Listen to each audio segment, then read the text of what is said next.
Dans ce nouvel épisode, perdu dans les montagnes portugaises, j'explore un superbe manoir qui se révélera être une véritable capsule temporelle. Entre souvenirs d'un Portugal révolu et splendeur passée, cette exploration riche en émotions m'aura réellement touché. J'espère que cette vidéo vous plaira, bon visionnage. Moi c'est Simon, je suis un explorateur urbain qui parcourt le monde depuis 2012 à la recherche des lieux abandonnés les plus iconiques. Centrale thermique, asile psychiatrique, navire de guerre abandonné, bienvenue sur ma chaîne. N'hésite pas non plus à t'abonner à mon Instagram si tu veux plus de contenu. Maintenant, place à la vidéo. Roulant depuis déjà plusieurs heures à travers les montagnes de l'est du Portugal, je n'ai qu'une idée en tête depuis mon départ de Lisbonne. Ma prochaine exploration qui s'annonce pleine de découvertes et de rebondissements au vu de mes recherches faites en amont sur ce lieu. Ce n'est qu'au petit matin, aux premières lueurs de l'aube, que j'approche enfin de ma destination, encore fatigué de la route de nuit à travers ces routes sinueuses de montagne. Je décide de prendre une petite pause repas improvisée et après m'être rétabli, je me dirige enfin vers le manoir abandonné qui est mon objectif du jour. Salut à tous, donc aujourd'hui, on se retrouve toujours au Portugal encore une fois. Je sais pas quand est-ce que cette vidéo sera publiée, mais celle-ci se déroule encore lors de mon road trip au Portugal. On est ici près tout au nord du Portugal. Désolé, je suis un peu essoufflé, parce que j'ai dû me faufiler dans un grillage avant qu'une voiture ne passe dans la rue mitoyenne. Même s'il y a excessivement peu de passages ici. Alors aujourd'hui on découvre cette petite chapelle qui est partie intégrante d'un très très grand domaine qu'on va aller voir juste après. La chapelle est en très mauvais état comme vous pouvez le voir. Mais c'est plutôt une partie annexe du domaine actuellement. Et on va s'aventurer déjà dans le parc du domaine avant d'accéder à la quinta et je vais tout vous raconter en détail. Suivez-moi, on y va. Allez, c'est parti, on va descendre les marches du promontoire de la petite chapelle dans laquelle je me situais à l'instant même. Et on est ici sur le site d'une ancienne très très grande quinta au nord du Portugal qui appartenait à l'époque féodale, puis ensuite celle du fascisme un peu néo-féodal de Salazar qui est beaucoup plus contemporain quant à lui. Et donc cette quinta appartenait à un très grand seigneur de la région qui au tout départ était aussi un chevalier. Quand on remonte en termes de généalogie, on va s'aventurer tout en bas en essayant déjà de ne pas tomber, ce serait pas mal. Et je vais vous faire découvrir l'intérieur de cette quinta dans laquelle je suis déjà depuis ce matin, vu que j'étais en train de prendre des clichés à l'intérieur. On va contourner par la droite, juste là. Ce sera plus simple et moins escarpé pour la vidéo, je pense. On se rapproche de la porte principale. J'espère que le stabilisateur fait son travail, parce que le chemin est vraiment hyper sinueux, rempli de crevasses et de cailloux dans tous les genres et dans tous les coins. Mais allez, j'esquive les derniers petits trous au sol et nous y serons.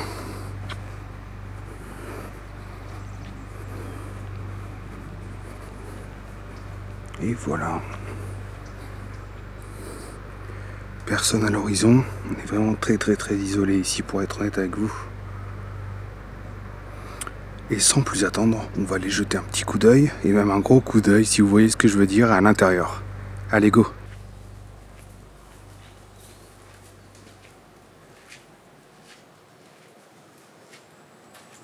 Allez, c'est parti, on rentre à l'intérieur et on se faufile par ce volet cassé. Bon, il fait déjà très très sombre ici, on va monter les ISO directement pour que vous puissiez un peu voir où je me situe actuellement. Voilà. On a plein de plafonds en bois ici et qui sont peints en forme de trompe-l'œil, un peu à l'italienne, parfois.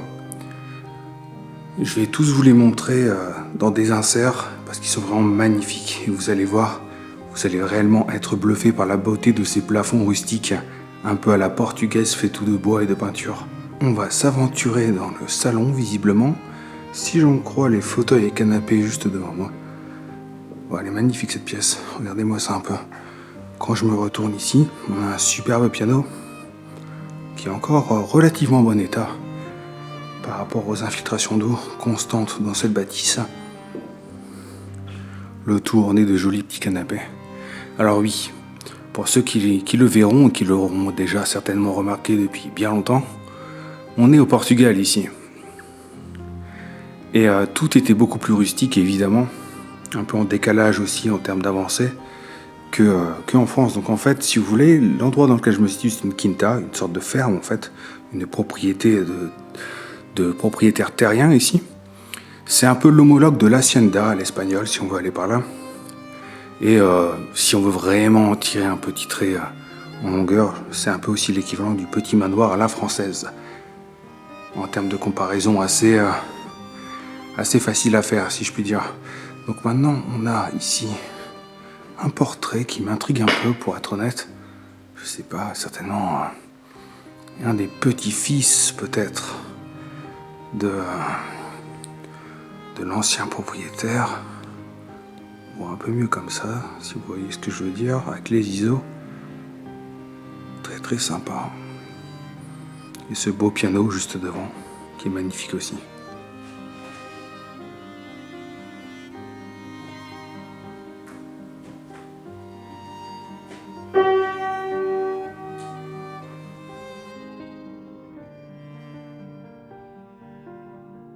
Juste au-dessus de moi, dans le salon de cette quinta, on a un superbe plafond qui est constitué de lattes de bois, un peu comme une très grande partie en fait de ce grand palace, de cette grande ferme en réalité. Et de la peinture a été faite à même les lattes de bois au plafond. C'est magnifique, regardez. Le décor est complètement parti avec les ravages du temps et la décrépitude globale de l'endroit. Mais c'est encore superbe. Et je vais vous montrer aussi de même les autres plafonds de cette splendide demeure, qui sont d'ailleurs en bien meilleur état que celui-ci. Alors aujourd'hui, pas de recherche de grandes sculptures, de très grandes cheminées. Non pas que cet endroit ne soit pas dépourvu de classe, mais comme je venais de vous le dire, on est dans un endroit beaucoup plus rustique. Et après tout, chaque lieu a son histoire, chaque lieu est différent. Et c'est ça aussi que j'aime dans l'exploration urbaine, lorsque j'explore de nouveaux endroits.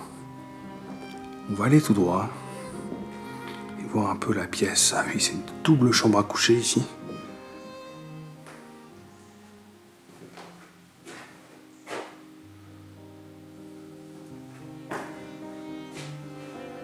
Elle est vraiment superbe aussi, cette double chambre très très grande. Bon, la hauteur sous plafond, on va même pas en parler aujourd'hui, vu qu'elle est gigantesque. Il y a bien, je dirais, un 8 mètres sous plafond. Ouais, un bon 7 mètres, je dirais. Et avec moi, c'est chose promise, chose due. Et on peut tout de suite admirer ce giga plafond en bien meilleur état que le précédent. On discerne encore l'angelot central au milieu du carré principal de ce plafond. Même les ornements, dans les petits encadrements, dans les petites alcôves circulaires qu'on peut voir, et ben on arrive encore à voir ce qui a été peint dessus. C'est formidable vraiment, c'est une sorte de trompe-l'œil magnifique. Et je trouve ça vraiment absolument original pour un endroit comme celui-ci.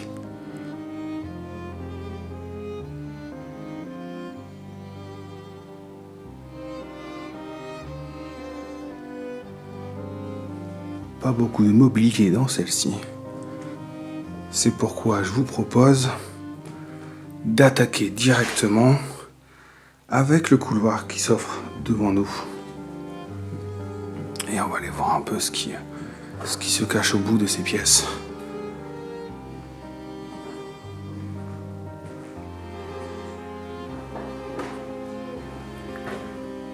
Le sol est vraiment penché, je sais pas si vous le voyez à l'écran, mais c'est très très dangereux ici.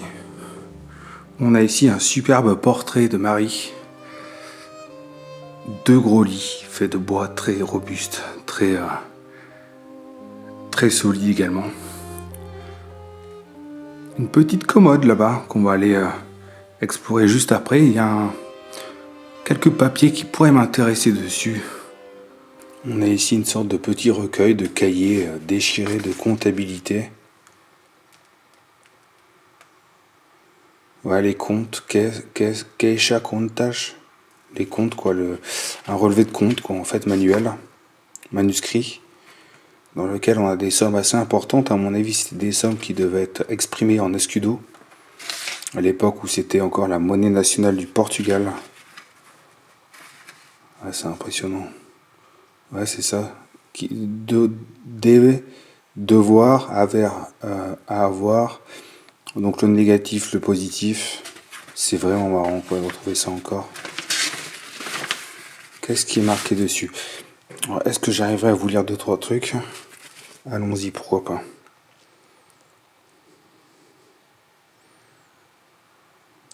Vendu 173 hectares de terre. Dépôt de achat de bois. Ah ouais, c'est impressionnant. Toutes les dépenses courantes étaient exprimées là-dessus, c'est inscrite surtout. C'est vraiment fou quoi. Celui d'une des chambres doubles de la Quinta est vraiment splendide également. Désolé de ne pas être hyper original dans le vocabulaire, mais c'est vraiment cette impression-là qui prédomine aujourd'hui face à cette découverte. C'est vraiment de la peinture, du trompe-l'œil, quoi, style italien, quoi, en fait, mais sur du plafond en bois. J'avais encore jamais vu ça pour le moment. On n'est même pas sur du stuc, quoi, on est juste sur un plafond fait de bois, en fait, et sur lequel directement le décor a été peint. On a quelques quand même moulures de plâtre, faut l'avouer, mais elles sont très légères par rapport au reste, quoi.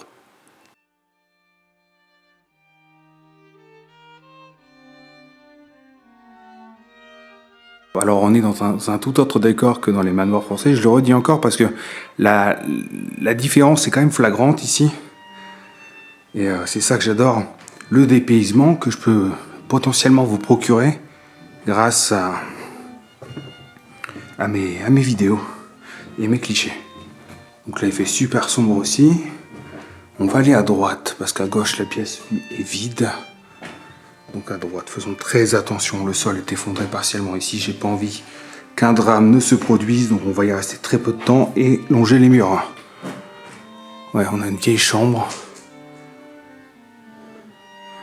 avec encore un pot de chambre à l'ancienne, regardez-moi ça ici. Il y en a dans certaines autres chambres de cet endroit aussi.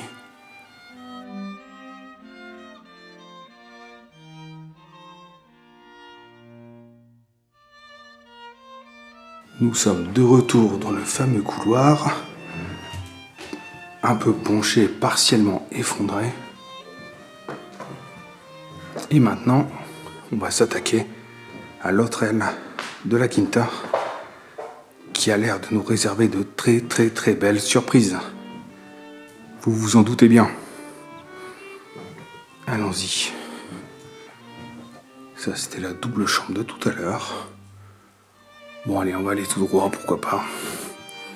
Ici, un superbe salon. Ah oui, les vieilles télés, regardez-moi ça un peu. On a ici de très très vieilles télés, avec une vieille antenne. De vieux écrans cathodiques. Superbe. Ouais, c'est vraiment super ça, c'est vraiment une petite capsule aussi ça. Superbe miroir là-bas, regardez-moi ça. Superbe miroir qui m'a l'air d'être piqué malheureusement, comme bon nombre d'objets laissés comme ça à l'abandon, ils finissent détériorés malheureusement. Les meubles ici sont vraiment superbes et de très très bonne facture. Ils sont composés d'une infinité de détails sculptés dans le bois Ici, on a une sorte de phénix avec des pattes qui ressemblent un peu à des gargouilles en termes de pieds de meubles. C'est vraiment ce que j'adore en termes de meubles. Et ils sont vraiment dignes d'une toute autre époque et ça se comprend parfaitement.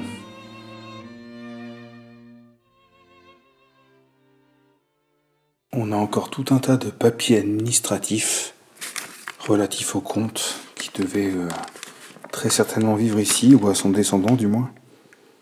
Qu'est-ce qu'on a ici ?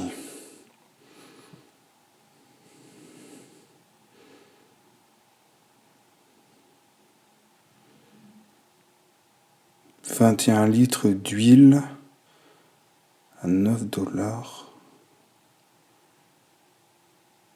Et des commandes de pommes de terre. Des pommes de terre pour la cuisine. Batata consumida. Jette. Ah ouais, c'est bien ça du coup.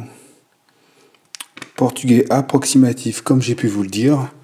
Mais je comprends quand même quelque chose, quelques parcelles de ce qui est marqué sur ce genre de papier.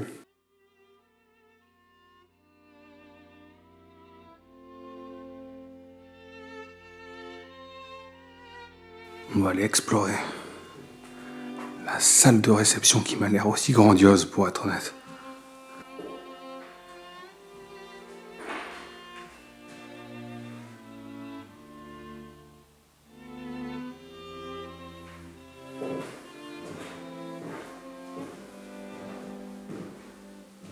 On a un superbe plafond que je vous montrerai en insert également. Un tableau de la scène du Christ. Très peu de décoration. On voit que la majorité du mobilier est quand même fait de bois très robuste, avec des moulures incroyables sur les meubles en bois. Ils ont l'air très lourds par contre, évidemment.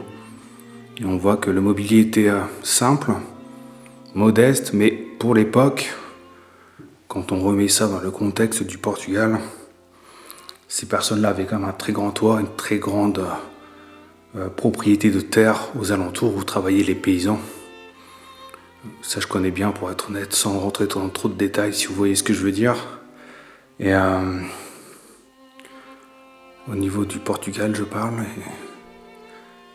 Et même si c'est beaucoup plus rustique que dans d'autres pays occidentaux de la même époque, à ce moment-là, ça reste quand même de gros privilèges que ces gens-là avaient. Bon, certains ont dû bien les utiliser, d'autres moins bien, évidemment, je le pense, mais c'est l'histoire aussi. Pour revenir après toutes ces petites divagations à cet endroit, il y a eu très peu de mise en scène ici, comme vous pouvez le constater. Le plafond de la salle à manger est encore un cran au-dessus des autres. On a au milieu, je ne sais pas si c'était une comtesse ou une personne importante, une personne illustre de cet endroit. Il est vraiment incroyable, ce plafond aussi.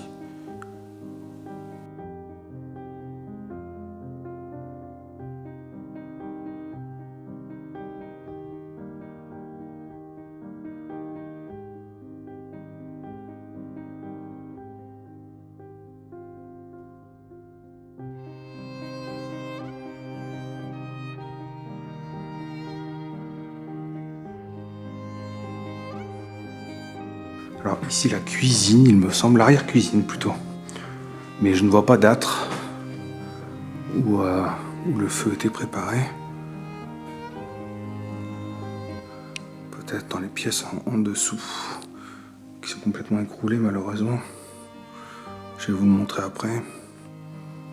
Voilà une pièce un peu plus moderne ici, avec un vieux frigo des années 70 à peu près.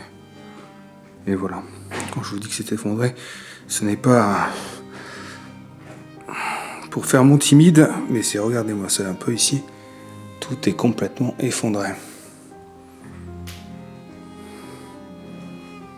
Eh bien écoutez, on a déjà fait un bon petit tour ici.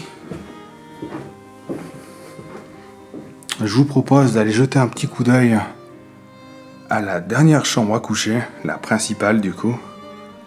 Et après, je pense qu'il sera venu le temps de repartir discrètement de cet endroit en vue de prochaines aventures. Allons-y. On va se retourner comme d'habitude. Et regardez-moi un peu ce qu'on y découvre ici. Voilà une bâtisse dans sa globalité très pieuse, comme le démontrent les effigies chrétiennes, les tableaux chrétiens. C'est vraiment superbe cet endroit, encore parfaitement dans son jus, caché au milieu des montagnes du nord du Portugal. Très peu de mobilier ici, comme vous pouvez le voir. Mais un superbe plafond que je vais vous montrer également. C'est vraiment magnifique ce genre d'endroit. Ça me connecte directement à ce pays qui m'est cher, qui est le Portugal. Et j'espère que ça vous dépayse tout autant que moi, on va dire. Et c'est une très belle découverte aujourd'hui, j'en suis vraiment très satisfait. Ici, on a donc le plafond de la chambre principale, qui est juste magnifique aussi. On a plusieurs angelots qui se débattent dans les airs, dans les cieux, au milieu du carré principal du plafond. Moins de moulures que sur les autres, visiblement. Celles-ci sont directement peintes en trompe-l'œil. Ici, dans la chambre principale, on a aussi tout le nécessaire de toilette. Ça embaume l'eau de Cologne ici, dès que je viens d'ouvrir le tiroir. C'est vraiment dingue, regardez-moi ça, des produits d'une autre époque, complètement moisis pour certains, complètement inutilisables évidemment, depuis le temps qui est passé ici. Mais tout est là encore, c'est dingue. Du savon, de l'eau de Cologne, du gel douche, c'est fou quoi. Ici on a une superbe vue sur la campagne portugaise environnante. Comme vous pouvez bien le voir, on est vraiment seul ici.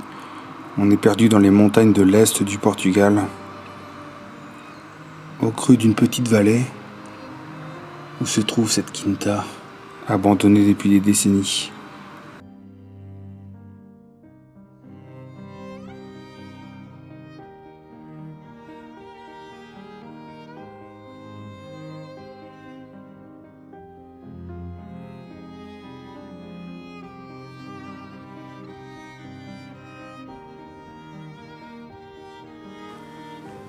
Eh bien écoutez, maintenant on va se quitter sur cette dernière image.